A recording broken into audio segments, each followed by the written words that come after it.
Hi guys, and welcome to this week's video tutorial. This will be board number 45 from Dubious positions and how to attack them. Again, this will be a central cannon versus sandwich house defense tutorial. And personally speaking, when I play the sandwich house defense, which I love,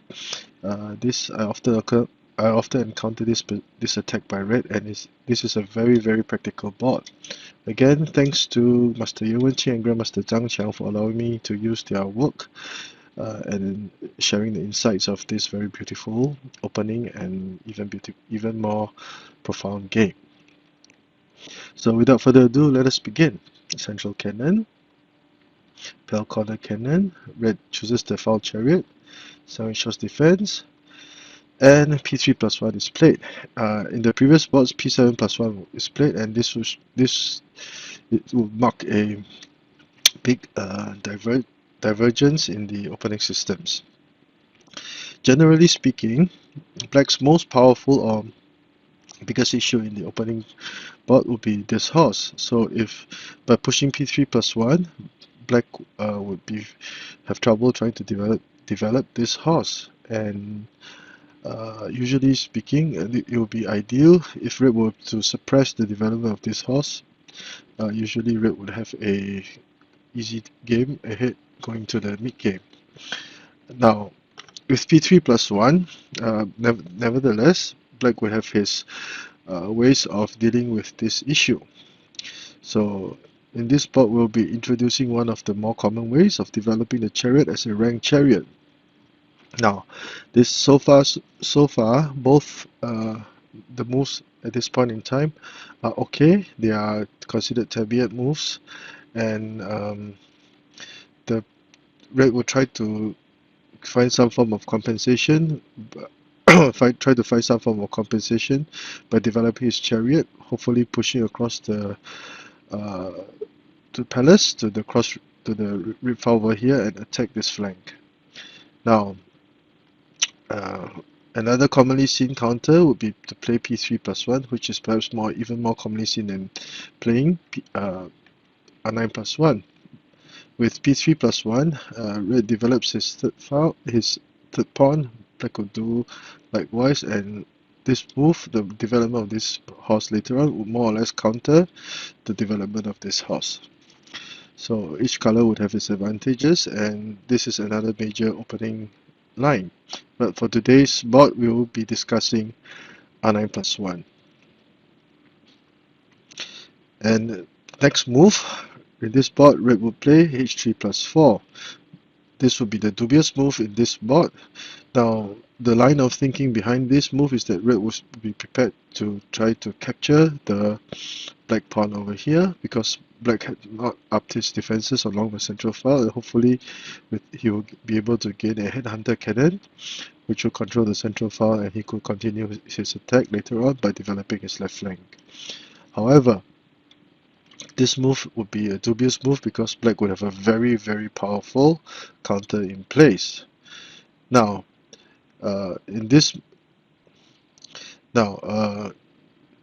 before we continue, I would like to encourage the reader to see if there is any good move that you can see on the board by black. The correct move, or the recommended move in this situation, would be to sacrifice the cannon immediately. Now, it would be a bad idea to try to up the defenses now, because red will go ahead with his plans, capture the central cannon. No matter which advisor is played, usually a4 plus 5 is played. For example, a4 plus 5 is played. Red would have a central cannon attacking. The development of this chariot would now become a major issue. The horse will still be undeveloped, and red could have much space for development of his left flank. So usually the effects of this ranked chariot would decline sharply, and red can be considered to have a successful opening.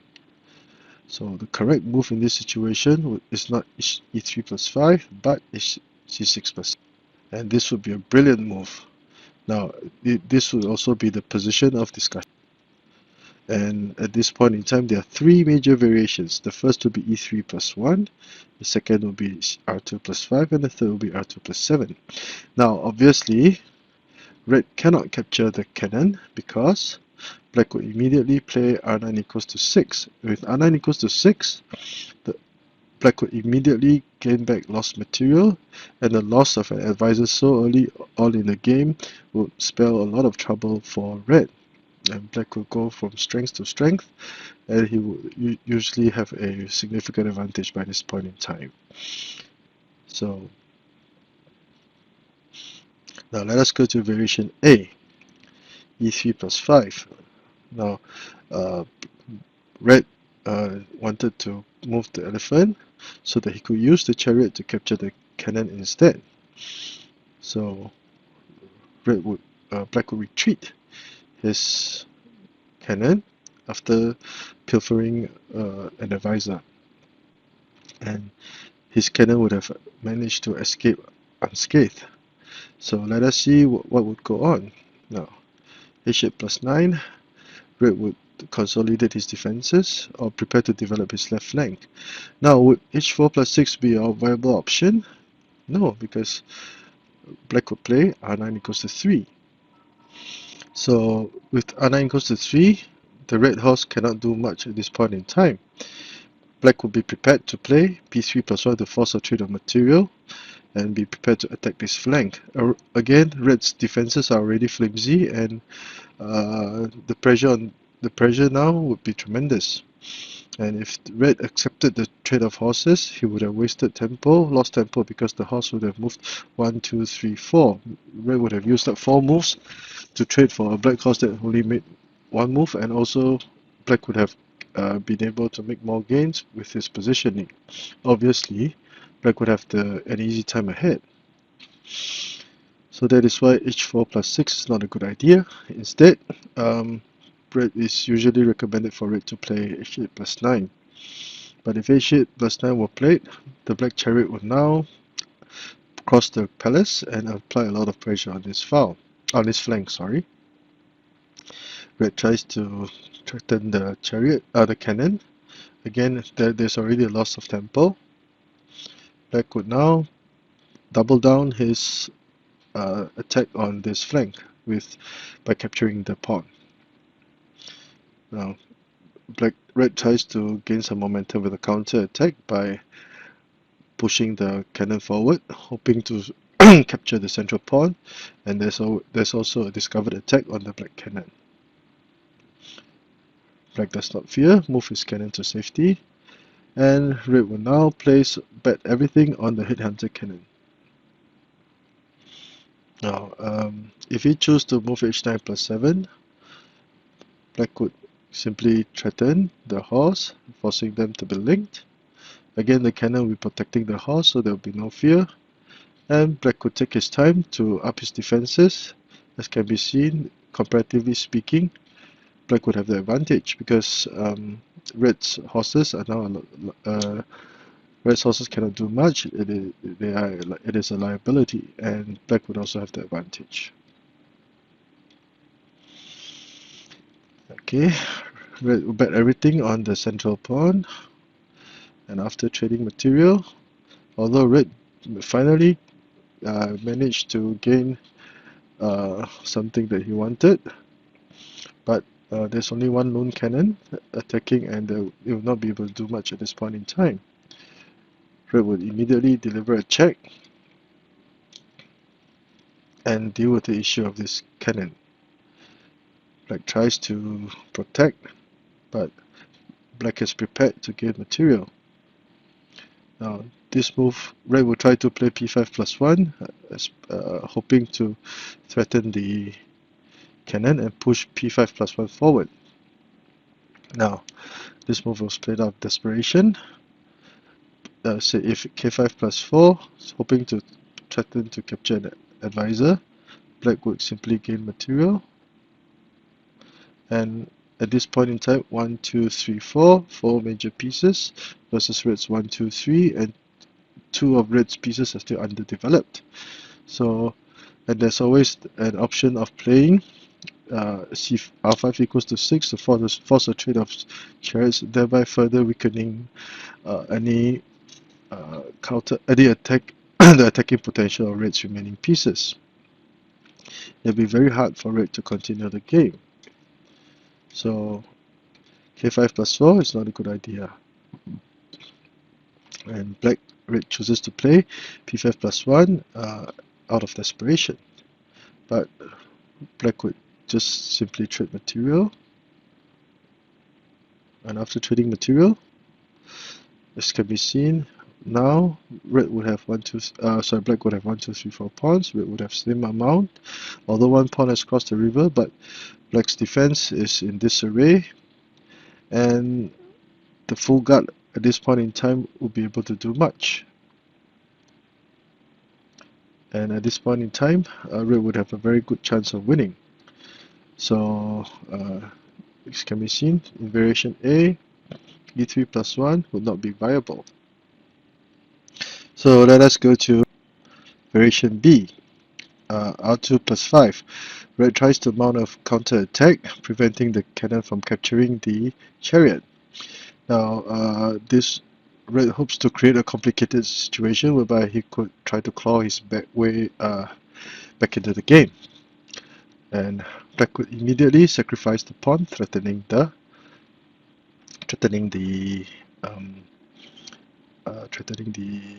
chariot. Now this is a good move.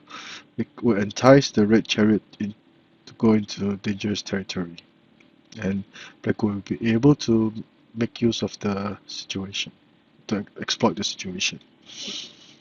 Black has to capture, otherwise the horse would be threatening to capture the red chariot. And the black cannon is protecting the horse, so red will continue his attack on the red horse, protecting the cannon in this manner. And red will be forced to make this move. Now, h4 plus 6 is not a good idea, even though red will be prepared to gain material, because black will play very aggressively and sacrifice his cannon for both of red's advisors. He will first make this intermediate move, threatening the chariot, which cannot stay on the cross riverbank rank anymore. And after forcing it here, it would not be able to do much. Again, black would gain back lost material with r6 equals to 4, pinning the red king.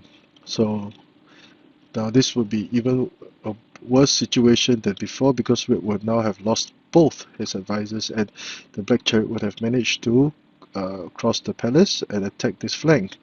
Black would be in all sorts of trouble, and at this point in time the central cannon would be useless. It still would not be able to do anything, and red would have a hard time trying to link his defenses up. Now victory will be in sight, because losing advisors so early in the game, especially when there are still chariots around, will usually mean that black will have a winning position. So h4 plus 3 minus 3 to retreat instead of crossing the river. And as can be seen, the loss in tempo at this point in time will be tremendous. Black will move the chariot cannon to safety, prepare to this intersection, preparing to play c4 equals to c6 equals to 7, sorry, to threaten the chariot and also apply pressure and limit the development of their horse. Black will grow from strength to strength. Red will move his chariot to safety, to some defense, push the pawn across the river, counter, and capture. Again, the red's threat of the pawn will be eliminated. Red tries to find some form of compensation, but again the chariot would have moved 1, 2, 3, 4, 5, 6, 7 moves out of the 12 moves thus far. So the loss in tempo will be tremendous, and black, basically it can be said that black would have a winning position at this point in time.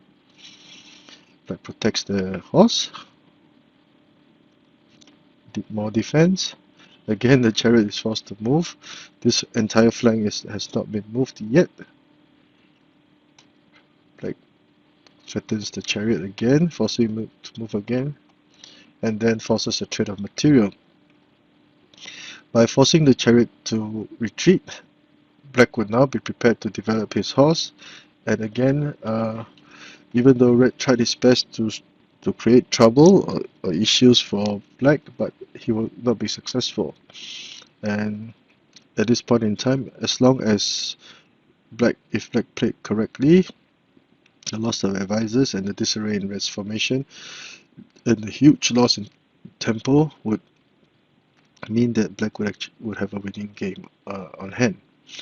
So again, variation B, R2 equals to 5, it would not be viable. If in variation C, Red tries to play R2 plus 7 to try to keep things complicated, this going out on full attack mode, what would happen? Black would play R9 equals to 6, offering a trade of material. Now this is a move that must be made in the nick of time. Black cannot let his guard down and play C6 equals to 3, otherwise Red will be prepared to storm the central file and he would have the initiative. Why is this so? If, let's say, Black captured the central cannon, Red would capture the horse. The horse cannot capture the chariot because it will be a check. So Red would instead claim the initiative and turn the game around into his favor. And Red will lose. Black will lose his horse also. And with the red cannon at Black's cannon rank so early in the game, controlling it will mean a lot of trouble for Black. So that is why Black cannot let his guard down and must play C9 equals to R9 equals to 6. Let's say if Red continued, he will gladly sacrifice back a piece, and as mentioned earlier, if he captured, Red would capture it. So Black would actually counter-sacrifice material and yet offer another sacrifice for this very brilliant move for this very powerful attack. Now Black was determined to sacrifice even more material, so 2 pieces now to run a very powerful attack. Now the following moves are very beautiful, and they show one of the common ways of attacking with the double chariots. So let us enjoy it. Red captures the cannon. Immediately a check is delivered. Another check. And Black will now focus on developing his chariot, attacking the king. There is a saying in Xiangqi whereby if you lack advisors, you'll be terrified of the enemy chariots. So this would be precisely what Black would be making use of in this situation. Now the horse cannot move because it will be captured no matter where it moved, and the chariot will be let out. So Red would now be in a losing position. Red captures material, Black does trades material. Red has to move his chariot to safety, otherwise after delivering a check, the chariot will move out. Let's say for example, if Black did not move, if he tried to consolidate his defenses, etc. For example, with this move, Black would deliver a check. He will advance to attack and also threaten the chariot over here. So Red would have his hands full. So R3 minus 1, R3 equals to 4, deliver a check, forcing the king. A very powerful and beautiful sacrifice to seal the win. After trading material, it will be impossible for Red to prevent Black's double ghost knocking attack, which will lead to a checkmate. So for beginners, let's say Black captured, trying to protect the central file. Say Red tries to Got a check, mate. So it will be impossible to defuse this checkmate threat. So let us review this game from the eyes of black.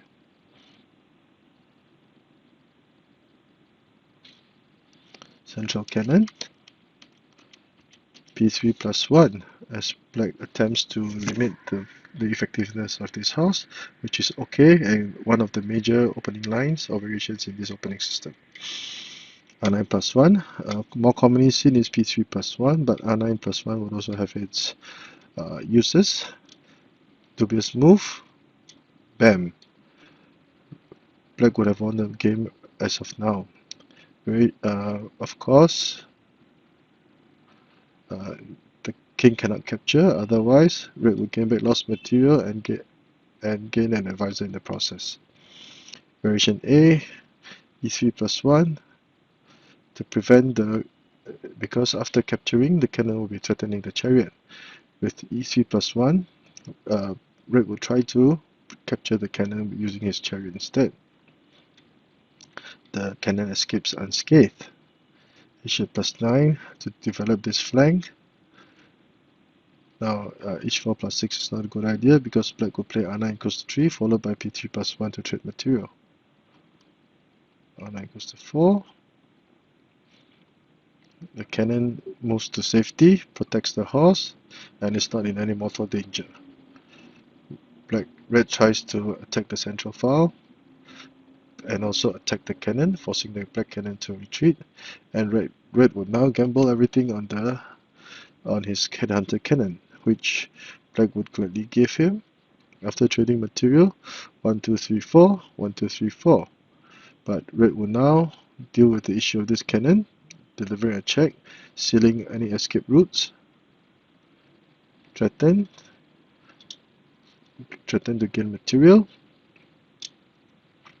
Red chooses to trade material. Black accepts. And after trading material, black would have a very black's pieces are ready to go. His formation is beautiful, very sturdy. Red's elephant on the edge file will mean a lot of trouble. The central file is weak. The horse would have trouble developing. So black has a very good chance of winning if he played correctly. Variation B, R2 plus 5.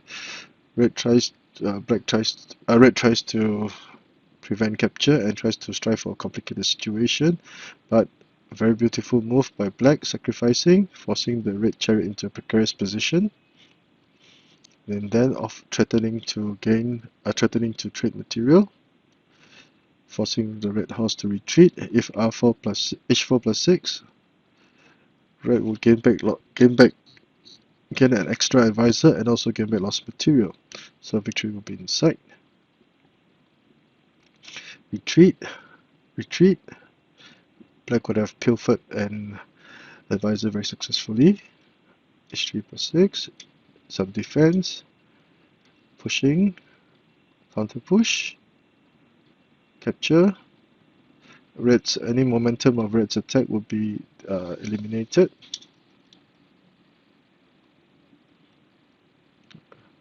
Counter capture. A very beautiful move, forcing the chariot away and forcing a trade of material. So let us see if, for example, if black accepted, you can see that the horse would not have any good space to move. It could move here, but red would now be able to attack this flank very blatantly. Last variation C, h2 r2 plus 7. Red tries to counter attack proactively. r9 equals to 6. Correct move. He must make this move, preparing to counter sacrifice material. If not, if he let his guard down, red would turn the tables. h4 plus 5. Again, red gambles everything on a headhunter cannon. But black would defend, preparing capture, counter-sacrificing the horse, and sacrificing the cannon again. Once the Red King's bodyguards are taken out, check, check, and now Black would now mobilize his right chariot, and victory will be in sight. Threatening capture material, check, and Black takes out the horse, preventing it from playing h8+7 to defend the centroid. Sorry, victory will be in sight. There will be no way to prevent the eventual kill. So I've played this position as Black several times, and it's quite fun once the opponent plays h3+4 with the Dubious move over here. So I hope you've enjoyed this video. The attacks given by the Masters and Grandmaster are very sophisticated, and it's simply a joy to see. So I hope you've enjoyed this short video. If you like the work that I've been doing, please do subscribe to my channel and give me a thumbs up for this video. Thank you.